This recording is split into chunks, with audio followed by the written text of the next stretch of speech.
Aadaan teentuun aadaa dansaa aadaa gaarii. Aadaa tana akkisiin nu kunuunfamtu barbaanna akkisiin hin banne barbaanne jechuudha. Nu amma sababi nu bakka bakka godaannuu fi ardaan jila bakka tokko qofaaniti liibaniin jira dirreen jira goomolee illee kee fuula hedduu jira jechuudha. Tulleen arda jilaati. Nu fuula dhaabbata tokko kan murtaa'e hin qabnu. Wanni nu akkan godaannuu fi amma aadaa teentan jabeeffachuuf aadaa teentan kunuunfachuuf jechuudha. Mani kan gartan kana mani kunin mana kana mani kunin wanni akkan jaaramuu fi aadaaf ajaarani malee qooda sum jiraatte armumaatti ganni dheeraan jiraannee fi man gurguddaa jaarrachuu hin dandeenye jechuudha. Nu amma sadarkaalee gadaa keessa sadarkaa dooroma jirra. Akka Booranaatti Booranni gadaan bula aadaa qaba. Aadaan isa tuni aadaa gooroo, ta dhawaa, ta dhibaayyuu, ta korma korbeessa, ta dullacha. Aadaa tanirraa bula aadaa tanaatti amanee jiraate jechuudha. Sadarkaan akka ilmaan kormaatti itti seenani sadarkaa dabballummaati.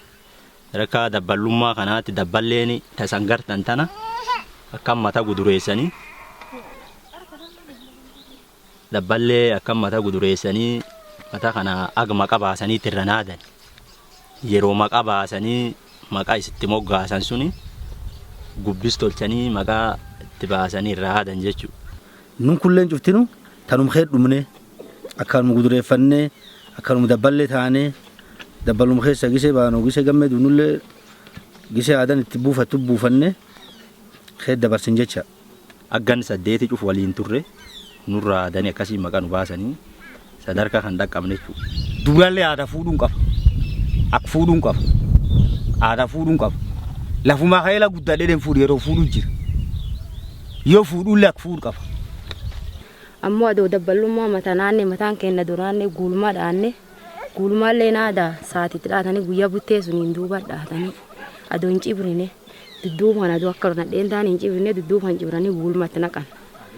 Ati dabballee ak dabballeen dhalan dabballee cufa lama isiilleen tokko lam qabdi nami lam tokko dhalellee lam naqata nami sadi dhalellee ja naqata akkasumaan naqatanii beeksisaan haadha dabballee jedhanii guulmaa naqatan. Achiin duuba guyyaa gubbisa mataa cibratan. Faa'ummaa ammoo faayaaf tolfatan namuu faayum tolfachuu fedhanii naqatan.